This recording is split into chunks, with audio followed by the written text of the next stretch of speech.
All right, so Ivan Ertlov. So first thing I want to know, what made you want to write something more serious as opposed to something that was more humorous, compared to your other works? That's a really good question. So I started I started writing very young, and I don't bore you now with the whole story of like the typical. I always wanted to write. No, I had like a really good run in Germany with super humorous science fiction. It was still, you would say, M rated, perhaps even R rated, but it was very easygoing, humorous. I took the blow of the brutality and the dystopian elements away with humor.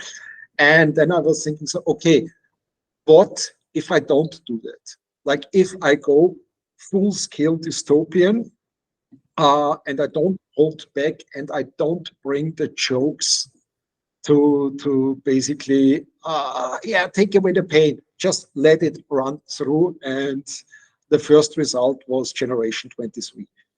Hmm. Did you feel like writing something more serious and more mature themed felt natural, or was it a struggle at first making that transition? It was it was a struggle in terms of when you write science fiction which is based on our real world and you just project into the future. It's very tempting to have a few cheeky blows and references at our past. Cargo cult, like the whole phenomenon, the real world phenomenon of cargo cult is so good to be used for humorous references. So I had to refrain from that. That was a little bit of a struggle. But when it came to the like the really explicit scenes, it actually felt like a relief. Like I don't have to hold back anymore. I expected actually to be put on Amazon into the 18 plus invisible to the public bracket, which didn't happen. I got the 16 plus. I have no idea why. But yeah, if you don't have to worry about that anymore, you are just unleashed. Okay, all right. So you know, for people who are watching this or watch it, they can. I'll just tell you have a bit of an accent, and you and I talked about this a little briefly for the video. Um, so how would you describe writing, in your native language as opposed to jumping over to writing in English?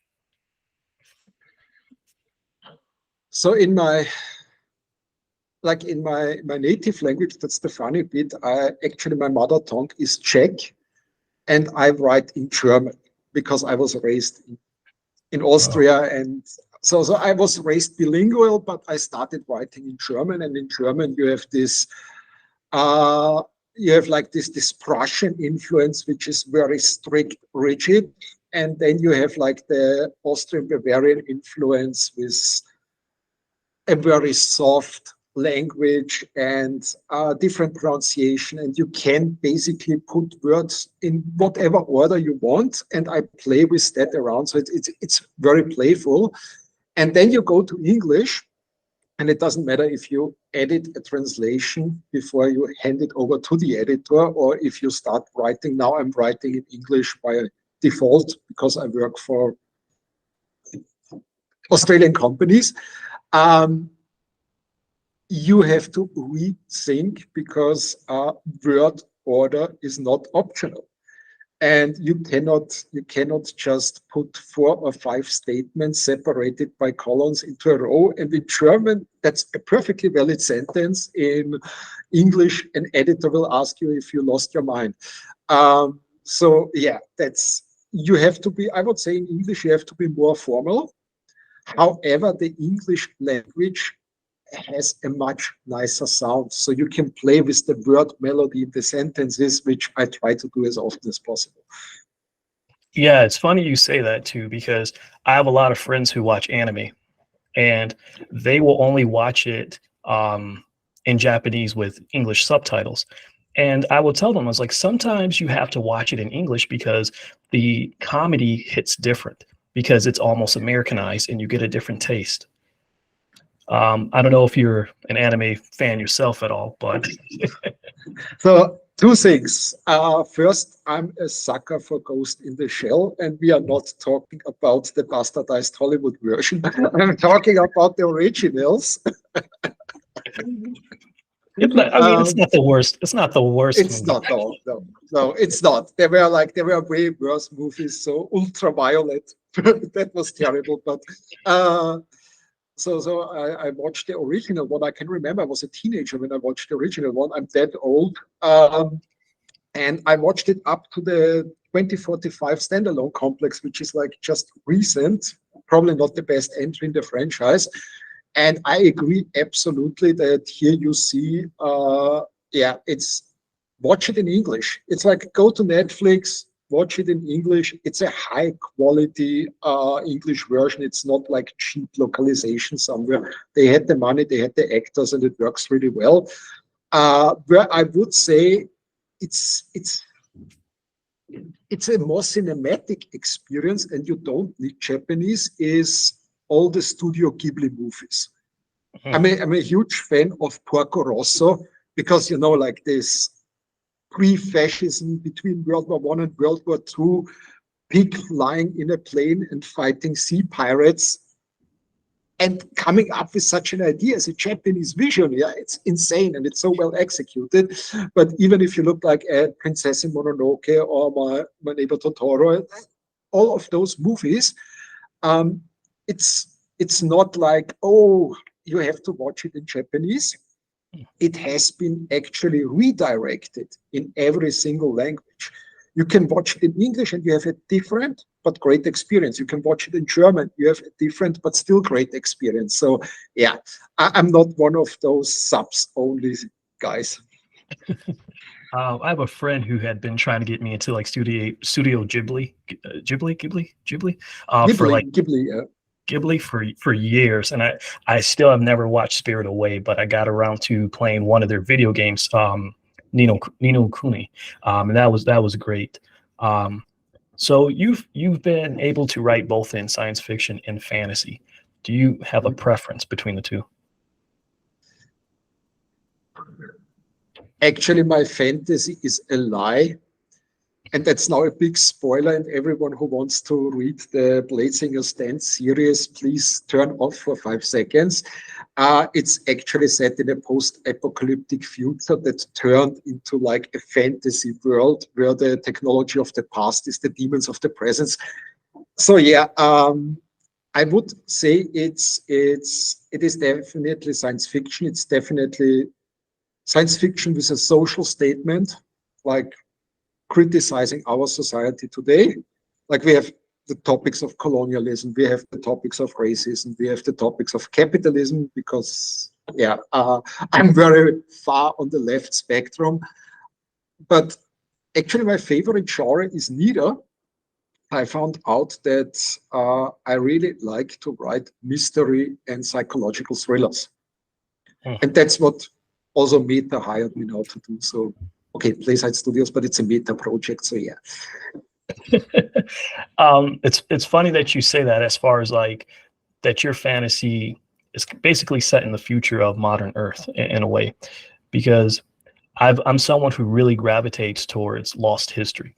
I think storytelling, science fiction, and fantasy is at its best when your lore is kind of a mix of what people don't know about the past and what they do know, and then you find that middle line. And when you find that middle line, it's very intriguing for both the reader and the characters within the story as well. So science fiction, when you wrote this generation story of Goliath Chronicles 1, what made you do a generation ship? That was actually interesting because I had stumbled over a scientific article, like not a published paper. You have to, that's a big difference from an article in a popular scientific magazine is not a published scientific paper. But they did the math, and if you take out of the equation the unanswered question, how will humans survive the radiation in space? How can we shield ourselves from radiation? Will our offspring be mutated or not? Like if you take all of that aside, we could according to this article, and it was well researched, it had 2 or 3 PhD people signing it off. If you take just 1 to 1.5 times the annual defense expenses, like the annual military budgets of the mankind, we could already pull it off now. And that was a few years ago. And they did the math and they said, okay, we would use terrible outdated technology partially. We would still need to build it in orbit because the escaping the gravity well is the largest challenge. But if we have those arrays of ion thrusters and invest all those resources, we could fly to Alpha Centauri. And we could do it now. And that was like so mind-blowing that instead of trying that, and even failing 3-4 times, we rather build battleships and have this arms race between the US and China, and now France and Australia are participating because no one wants to be left behind. That sounded so insane. And at the same time, I was aware that it will not change.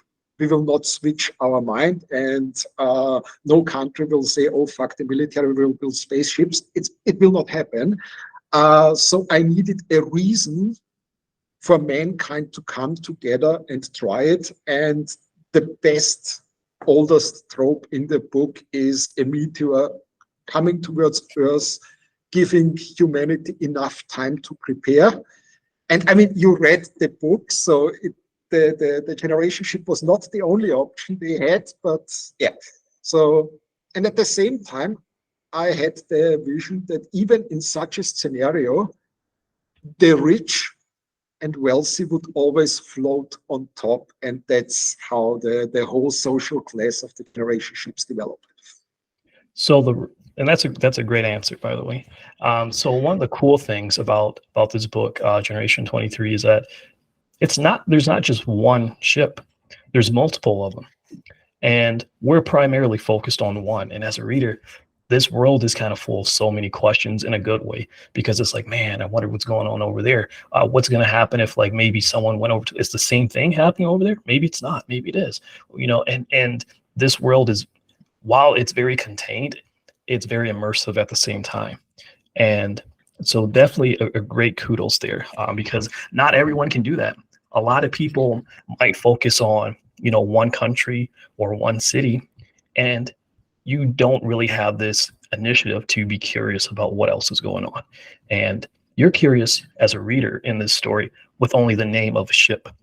And so I was very, very blown away. And so for science fiction, there's while we're on the topic of generation ships, I don't know if you've ever played the video game Mass Effect Andromeda, or if you have watched the current TV show The Ark, which is on TV airing right now, which is also a generation show.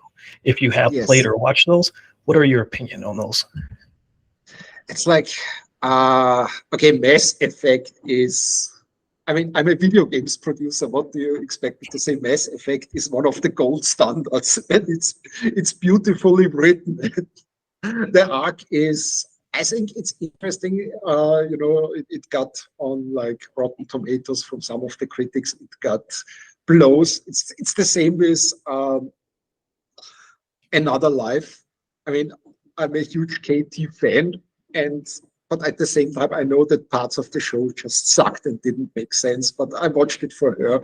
So the thing is, you can go so many ways with that. I mean, the classic oh, I surprised the viewer trick is that in the end it turns out they've never left Earth and it's all an illusion. And I don't know how many books have already pulled that off, or that the entire travel is based on a lie. That's also a trope. Someone on board of the ship discovers that the ship is actually 10,000 years older than everyone else believes. And they are like those. But I think that those games and movies, they are the best, and they have the best chance to shine if they focus on the social aspect.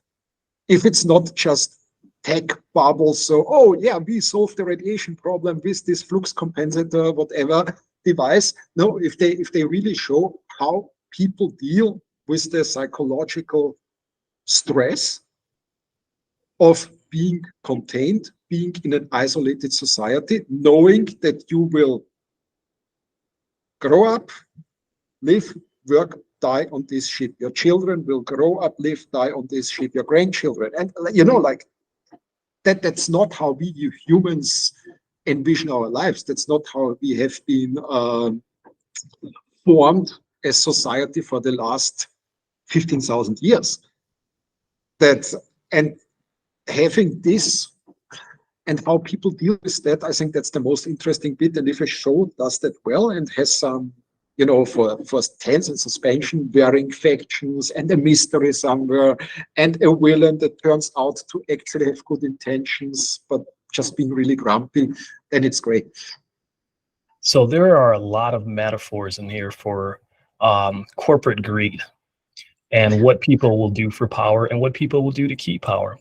And one of the things that I really didn't expect when I read this was the caste system. So when you were designing the caste system, and I guess you can say the overall structure of the ship itself and how it works, what was some important aspects for you to bring to that culture? So full disclaimer, back in Austria, I served 15 years on the city council as a socialist elected member of the council. No surprise.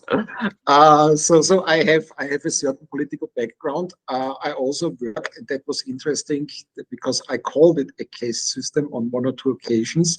I worked with Indian companies where, due to the high tech environment where you have like the programmers and designers in a room, they were able to blur the lines or even dissolve those lines for at least their work environment. After they left the office, they went back into these old ways of thinking, but I was witness when those lines became blurry and they would eat from the same pizza box pizza, which is not in some environments like really something outstanding.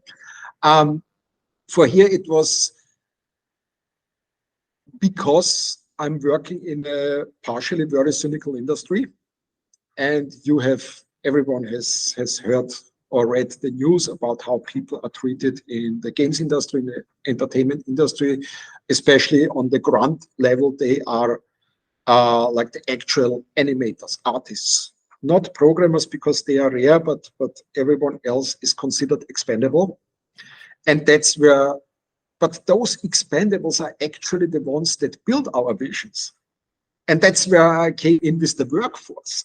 It's like they have this separation in Generation 23, the indispensables, they are not indispensable. It's the irony is the word itself. They maintain the power structure. They are basically making sure that nothing changes within the system, but the ship is kept alive by the farmers, the ones who take care of the chicken, who scrub the reactor room, who take care of the feces and turn it into fertilizer, and not by the cops and not by the teachers, if you're honest. So one of the cool things, I'm actually not a big mystery reader. I can probably count on one hand I can tell you the exact number of mystery novels I read, which are 2, and they were both sci-fi. They were both like sci-fi with a mystery, underlining. But the reason why I'm not a big mystery person is because I find like halfway through the plot, I always figure out what's going on. I discover, okay, well, this is what's going on. This is probably the day, and that's what happens. That was not the case with Generation 23, and it starts off with a chicken thief. And that was the hook. That was the hook. When I read the description, I was like, a chicken thief? What is this guy talking about? So I was like, now I have to read it. So I read it, and from start to finish, it has its pacing where, you have to get to point A to point B. And then you get those points where it's like, oh, wait, what? And this was definitely a very, very, very great mystery. Do you read a lot of mysteries in your spare time before writing this, or are you new to mysteries as a whole? That's so I have to out myself as a fan of, and I know it's it's considered not the most sophisticated entertainment, but I'm a fan of Lee Child's prose. Like Jack Reacher is for me in terms of A to B storytelling without being boring and predictable is for me like one of the best examples.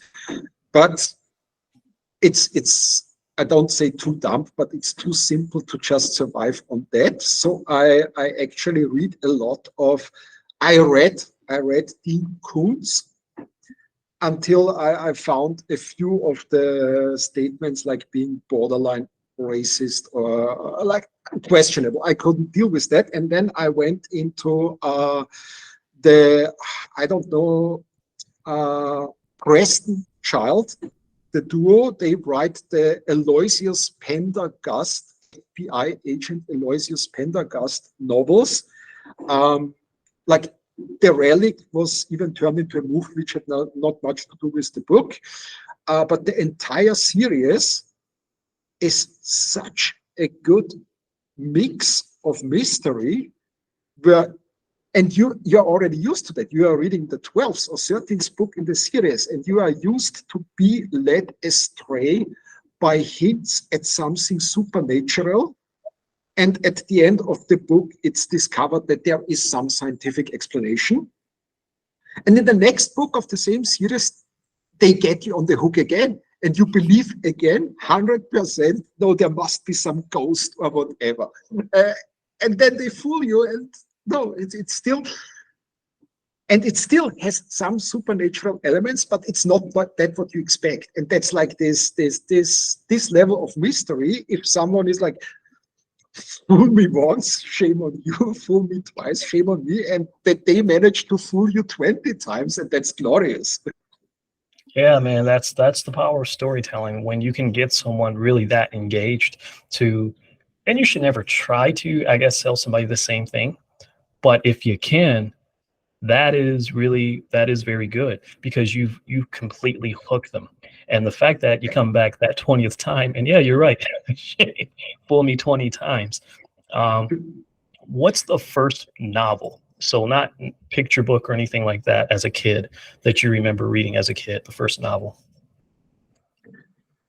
The first novel was that I remember, I probably read some before, but that I vividly remember was actually Jules Verne. That I don't know what it's called in English. Die Reise zum Mond, the travel to moon. You know, where they shoot themselves in the 1800s with a giant rocket into an orbit around the moon. So like the proto science fiction from 150 years ago. And yeah, that started everything because then I was hooked. Okay. So for myself, Chronicles of Narnia. Uh, that's where it began with me. The Lion, the Witch, and the Wardrobe. And I went back and read the first one because that's actually the second book, The Magician's Nephew. And then from there I read like the first 4 or 5 books as a kid before I finally like called it quits or went out and played in the snow or something. That was my first English novel. Narnia Oh, was my first English. Yeah, it's like my mom was very religious, and of course the Chronicles of Narnia were on the list of the good books that children should read. And so yeah, that was basically my first English novel. so have you read The Magician's Nephew then, the very first one? That doesn't ring a bell at all. I remember started with The Lion, the Witch, and the Wardrobe. I didn't know that there is something previously. Yeah, so there's only okay. So when you read the Lion, the Witch, and the Wardrobe, the kids they Yeah, get adopted or something by like an old man, and his house has the yeah, wardrobe. The yeah. first book is about the old man when he was a kid, and that's how he has the wardrobe and how Narnia was created and whatnot. Um, uh, it is a fantastic read. A lot of people you're not alone. A lot of people don't know that it's actually like one of the, especially due to the movie. The movie started off Yeah. with like the second book. So for science fiction fantasy, is there a specific series that inspires you as far as reading that kind of gets you going or whatnot over the past like however long?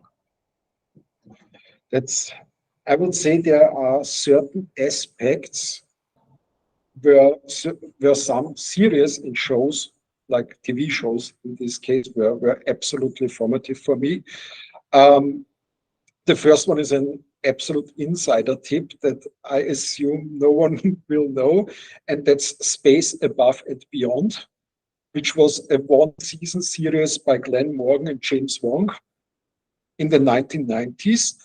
And it was like military science fiction, strict military science fiction. And they managed to make it not this patriotic pathos thing. They actually managed to show the suffering and the aspect of individuality and the respect for the enemy and all that you lose once you have like the flags blowing in the background. And they did it in such a clever way that they got it signed off and financed by Fox. And for the first 4 or 5 episodes, you still believe it's like pretty young white people are fighting for like the American dream, which is the United Nations dream against the bad aliens. And then suddenly you, hey, wait a second.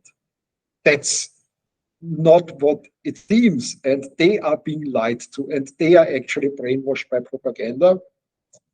Then in terms of humor, but within an R-rated environment, it's Starship Troopers. Paul Verhoeven did such a great job to turn this non-ironic book into a heavily ironized satire movie. And then when I need to take a deep breath and get back into the utopian world, it's still Star Trek. And I'm not talking about Discovery. I'm talking about like Next Generation, Deep Space Nine, Voyager, the Orville. Even if it's officially not Star Trek, for me, the Orville is Star Trek. And Yeah. now Strange New Worlds. Yeah. Oh yeah, I've only watched the first 3 episodes, I think, of Strange, 3 or 4. And not that I didn't like it, I've forgotten all about getting back to it. And I'm glad you brought it up right now. Like it just completely slipped my mind. And I was like, I do like this. And I just like got busy with a whole lot of other things. And Generation 23, there's a reference.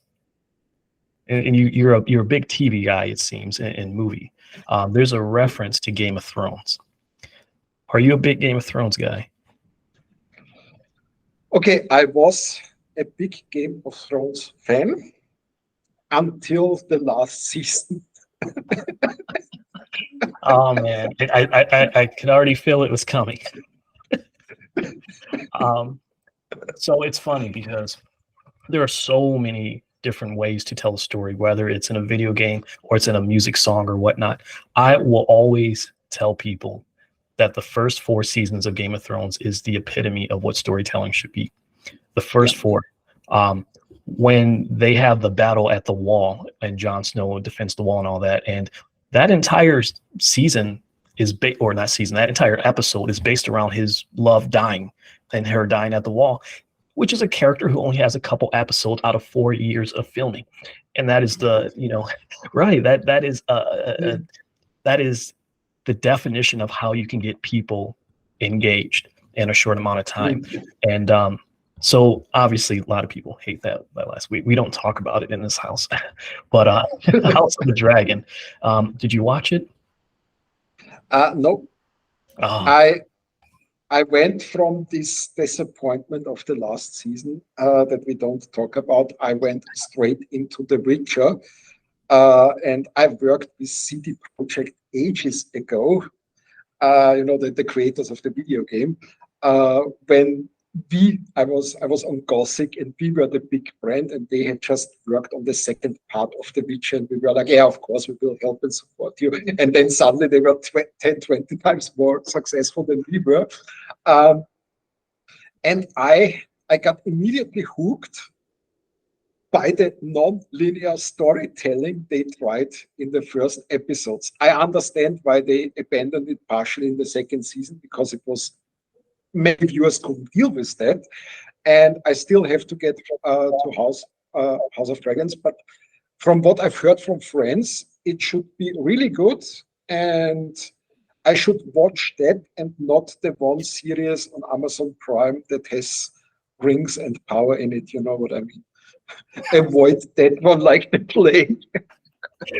Rings of Power.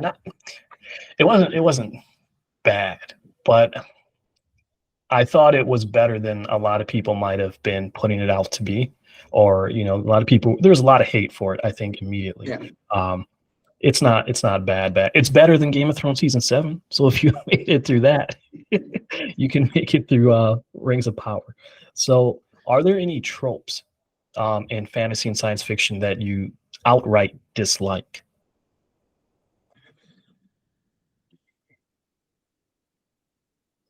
I dislike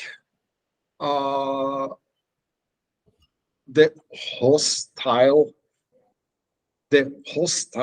all devastating, all devouring alien invasion trope. And I was yesterday. I couldn't fall asleep. And usually, if I cannot fall asleep, I turn on Netflix deliberately the worst thing I can find. And yesterday it was Battle Los Angeles, and it was like the alien. It's like this. Oh, there is a whole swarm, and the individual soldier is not more like an ant in a colony, and there is somewhere a queen. Somewhere is a queen controlling them, and that's just so that you don't feel bad for killing them, because it's very different from, hey, this is another sentient feeling being that has been ordered to fight the war they don't want to fight. So I dislike this whole concept. And unfortunately, it's only available in German, but then my first published book was actually Colony in the Shadow of the Matriarch. And this was about an alien invasion with a much more realistic approach. The aliens behave like the British Empire 300 years ago. So we are the primitive natives somewhere on an island, and they come and they have superior weapons and they want the resources, but at the same time, they consider themselves sophisticated. They don't go and slaughter everyone. That would be stupid. You could use the humans to work in the mines, but even that not from a cruel. They believe they are doing the right thing. They are believing they are bringing us their enlightenment and their religion and their philosophy, and we should be grateful for that. And then it turns out that the humans are not really grateful at all. But then you have a believable conflict, and not, oh, I have like Independence Day giant wave of. It was visually a beautiful movie, the original Independence Day, and I was well entertained. But the whole idea of insect swarm alien civilization that's just spreading exponentially, that's bullshit. I don't like it. Do you have any intentions of releasing that as far as like English goes? Yes. So at the moment, I'm at 31 German published books. 15 are available in English, and I'm currently, especially the ones that are not playing in Germany and Bavaria, they are going to publishing houses, and they are traditionally published like English license version. And for the rest, like Colony, which is an acquired taste to read, I will take care of that myself and work with my editor and pay for it and see what happens. Yeah, it sounds very, very interesting from the way you describe it. It's like, okay, this guy's got me interested. I'm hooked already. Let's be honest, and that's a little bit scary, but also for me, it's a little bit an advantage. We have seen now in AI, especially in some of the translation software, DeepL. It's a European technology. You're not allowed to create an account from the US, and I'm running it on my ex-wife's credit card in Germany. The translations are partially better than those you get from human translators. You still need the original author to go over it and make sure that the intentions are all kept, because the AI doesn't know yet. Important, yet. The AI doesn't know yet your intention. You still need a native editor. But let's be honest, in 2 or 3 years, the job of a translator will be non-existent. You will have only editors working with based on AI translations. So yeah, all of my German books. Some scary stuff you're preaching, man. We in the industry, they stopped, like most big agencies and most big game publishing houses, they stopped hiring concept artists entirely. They have a full stop on hiring concept artists, because you can just do it with AI. And also most of the advertising agencies put a full stop on hiring new copywriters, because they believe in a year from now, everything will be created by ChatGPT and a few people who are skilled operating it. Yeah. Oh, that is sad to hear. Yeah. Now I can't even make my Skynet joke, because you brought some. I'm sorry for that. Yeah. So in Generation 23, you have a protagonist who is very, you say, sexually frustrated throughout the story. So was there any difficulty for you to write a woman in that type of, angle throughout the book? Are you talking about the main protagonist? Yes, Maria. Maria, she is, I didn't have a problem at all.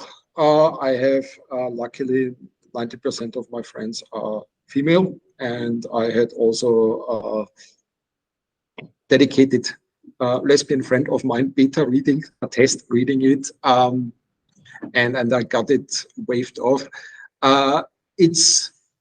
For me, it was not about Maria Gomez. In that case, she is a person with like a relatively high testosterone level. She has a high sex drive, and it's in this society, it's almost impossible to live it, to be yourself. And if you cannot be yourself, there is an element of frustration.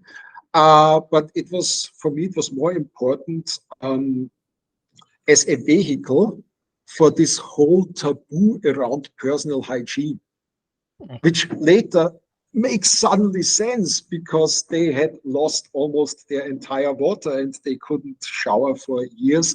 I mean, it's an exaggeration now, but that's how it got ingrained into the society. And there are people frustrated with those taboos, because as a woman, she wants a man to go down on her, and people don't do that anymore, which doesn't make sense, because they have their water back, but it's a cultural taboo now. So yeah, it was very interesting from a psychological point of view to write that. Yeah, and so I won't spoil anything, but how that comes into context, that moment, and where some pieces are kind of placed together, and how she goes about it. I was reading, I was like, what is she coming to? What is her conclusion? But how she's able to piece everything together, it really shows just how smart her character is without really compromising anything. So you wrote a sequel to this book, which is placed in a completely different setting. When you wrote it's the same setting. Oh, sorry. It's same setting. Same setting, but a few hundred years earlier. But the sequel's on Mars, correct? Or am I Yes, wrong? but it's after the impact of Goliath and after the ships have left Earth. Gotcha. And reading the page after the story of the first book, this was something that was requested to you quite a lot by readers. Yeah. Was that something that you expected as far as like the feedback, or were you expecting maybe that for one of your other books? It's so there is a lot of it's a partially very personal question. So because I have this golden rule, if a book sells more than 5,000 copies, I write a sequel. That's like a commercial perspective. Hey, that's I know that if I yeah, it's a no-brainer. That's yeah. I have a daughter. I need to pay child support. Money has to come in. And Goliath Generation 23, it was released after my big #1 bestseller Mutation, which was in Germany at I don't know how many weeks #1 in the charts. And it sold significantly less. It was like, it was like not even a quarter of the sales numbers, and it was released afterwards. So you get this, you start questioning yourself, did I lose my mojo? And then you write the sequel to the bestseller and you see, no, that still sells excellent, but was the book bad? And the critics loved it. The librarian called it the best book she ever read. The VLP gave it the Crime Novel of the Year award. So it was like a very spectacular in terms of critics, but it didn't sell well. So I was, and at the same time, the story was told. There wasn't, you can ask, oh, what happens to Maria and Did, not spoiling anything here, after whatever happens in the end. You can answer questions like that, but not without coming up with an entire fairy tale story. And at the same time, people ask the same questions that you partially hinted at. So how did this society develop? How did humanity get to this point? What happened on Earth during the last years before the ship started, or the meteor Goliath hit Earth? And then I was like, okay, if you want to have something like that, I will write a prequel. So I don't have to worry about the characters in the future. I don't have to worry. I will just write a story that's between Impact of Meteor and Generation 23. Yeah. That was very in depth, but I love it. I definitely love it. So when you were hold on, lost my place for a second. Dream sequences is what I wanted to ask you about. And when I was reading this, a lot of people don't actually use dream sequences, and they can be a bad thing, because I think like too many people overdo it when they're either poorly placed, or they go with this whole thing of the whole thing was a dream, everything was a dream, which is so ridiculous sometimes that not everything can be a dream. Then you're not even telling a story if it was a dream. Um, but what made you want to use dream sequences, and were they important, and how do you view them as story mechanics? Why do I use dream sequences? So my second degree that I got back then, ages ago, was in psychology. And I don't want to use the term power of dreams because it's so cliche. But dreams, if you use them sparsely and carefully, are an excellent projection instrument. It's super boring to write how a person actively reflects on the day. If I have like Maria or a detective in a crime story, for 4 or 5 pages, sitting at a desk reflecting about everything that happens throughout the day that the reader already knows because they followed it, I bore them to death. And even if there is a new revelation, a new piece of information that comes out of that, they're still bored. If I pack everything into the surreal environment where unexpected things can happen of a dream, and I keep it contained to 2-3 pages, I get this what the fuck moment, but at the same time later I can pick up on that and suddenly it makes sense. Oh yeah, that's why she had this dream and not a different one. So when you talk about the popularity of Generation 23, it kind of makes me think a little bit of something like Blade Runner or Firefly, which was canceled after 1 season. And I much prefer the movie Serenity than the actual TV show Firefly, which I always say Mass Effect is, to me, the best science fiction, period. Science fiction world or whatever, but I always say Serenity is such an underrated sci-fi movie. I could see Generation 23 kind of being something like that, where it develops a cult following several years from now, given it has the right amount of exposure. Do you agree to that? I think it will be I'm not sure if it will ever get the status of Blade Runner. It would be nice. My daughter would love that if she didn't have to work her whole life. No, but what I see is that it's definitely it made for a few weeks, no, for a few days, it hit the number one in the US. It hit the number one in the UK with none of my other books that came way later and with much more marketing budget like Stargazer. Stargazer had giant marketing budget. They never did it. Generation 23 was a stealth release and it still made it to the number one in several Amazon charts, which is usually a good sign. And I get most of the reader feedback, probably because it came a few years later in English, but most of the reader feedback I get is actually from the US and the UK and some from Australia. But I wrote a dedicated Australian mystery thriller that's very popular here and not outside of here. But I think it will be.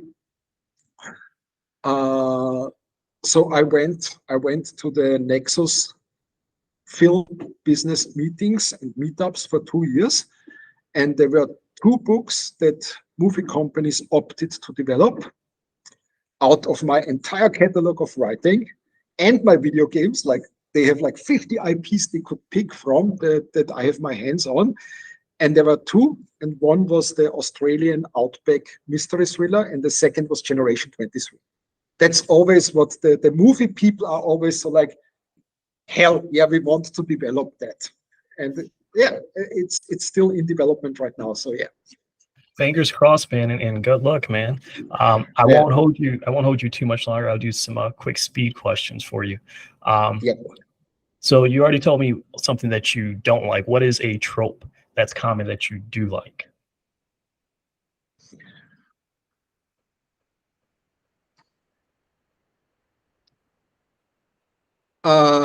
Supernatural capabilities with a scientific explanation. Okay. That's something I like. And strong, smart, strong women without being just virtue signaling and fan service, which is a very, very difficult balance to achieve. But yeah. All right. Star Wars or Lord of the Rings? Lord of the Rings. Okay, that was oh man, I expected a little bit of thought to that. So when you wrote Generation 23, I noticed that you use both past and pretense, or sorry, past tense and both present tense. What made you use both tenses? That's basically an element I have in all of my books. When action gets to a point that language could not catch up with the speed of the events, like when bullets are flying, when glass is shattering, I switch to the present tense. So it basically is a bullet time, which I totally stole from the video games I worked on. All right, and it worked because it was a very cool thing that I haven't seen, and you as a reader you can catch the pattern of when it's going to happen because it does start to become more of an inner monologue of when it happens. And so my final question for you, what type of games have you worked on unrelated to your novels, I suppose? Oh, I'm currently, according to Moby Games, I have shipped 46 games, but the actual number with all the trash and really bad and cheap games is probably around 100. I think I was head of development on one of the Painkiller games and worked on a total of 3 of the Painkiller games, like really 18 plus R-rated shooters. And my biggest commercial success, global success, I was one of the producers on Hitman, the 2016 Hitman, the big one that has now its 3rd season and the 4th one is coming. And then on Risk Global Domination, like the board Risk, if you play it on your mobile or on your PC, that was produced by me with SMG Studio. Then No Way Home, I only did Loca for that, but that was on Apple Arcade, this super light-hearted but melancholic science fiction story of someone lost in space, 10,000 years frozen, and he wakes up and tries to find a way home, and there is no way home. So there's stuff like that.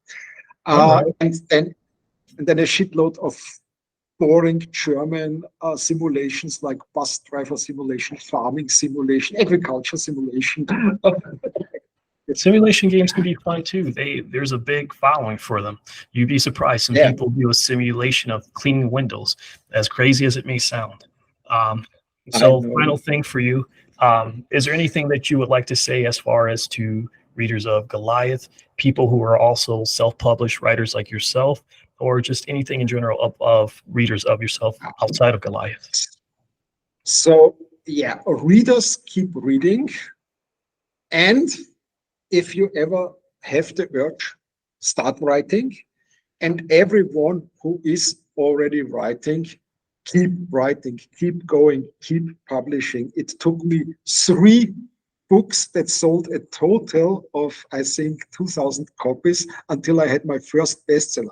I had to work 3 years almost around the clock to get the first bit of light. Don't give up. Write. It just gets easier. With every book, it gets easier. That is some great advice, because a lot of people get frustrated. And one of the most crazy things I always remember looking at is Brandon Sanderson always saying, like, he wrote like 12, 13 books before he finally got published. And people look at some of the bigger names out there and they think, well, that person struggled too. You know, they didn't do it overnight. And regardless if you're a big indie or you're attached to a mega publisher, you've got to put that work in. And the first book took me 20 years to finish. It was not the first one I published, but the first one I started writing at the age of 17, took me 20 years, no, 18, took me 20 years to finish. And now, if I have plotted and prepared everything, I write a book in 2 months. And that's just because it's training. The more you write, the easier it gets. So. When you say 2 months, like what are you talking about, like average page count wise? Because that's quick. That's quick turnaround. That's pretty. That's around. It's like 2 months for a 50K words novel, like 300 pages here. Still, that's pretty damn good. But I appreciate. Oh no, go ahead. No, but then it becomes my editor's problem, and then sometimes the speed is visible in the amount of edits that I get back. Have you had the same editor for like your entire like past, let's say 10 years or so, or no? Yes, sometimes accompanied, because she is a best-selling romance author herself, so she was sometimes under contract and didn't have time, so I had other editors. But now she's actually almost full-time working for me. Before I let you go, if there was specifically one German book of yours that you can bring to English readers that is not available yet, what would be that one that you would tell them to keep their eye out for? That's actually Mutation, alte Freunde und profitable Kriege, which means old friends and profitable wars. And it's like my take on a Han Solo character in a Firefly Serenity universe. Man, that sounds pretty damn badass. If it's anything as good as Generation 23, I definitely will be reading the sequel. There's no doubt about that.